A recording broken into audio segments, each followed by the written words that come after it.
شاہ ولی اللہ رحمۃ اللہ علیہ لکھتے ہیں کہ میں کشف کی نگاہ سے دیکھ رہا ہوں کہ اللہ تعالیٰ نے آسمانوں سے فرشتے بھیجے ہیں اس بستی پر عذاب نازل کرنے کے لیے کہ اس بستی کو اٹھاؤ، اوپر سے جا کے نیچے پھینک دو۔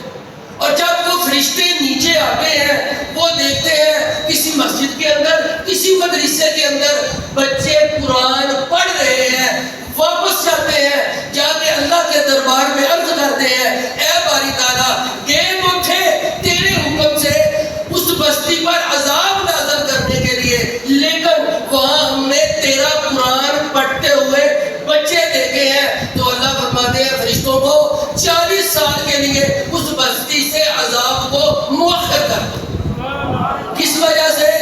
ان بچوں کے قرآن پڑھنے کی وجہ سے۔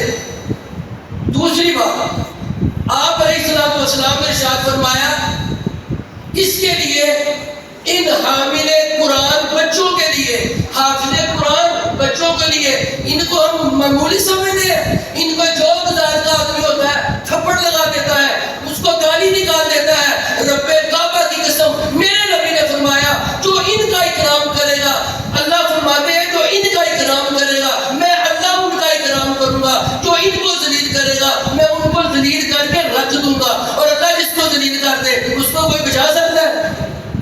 بچا سکتا ہے؟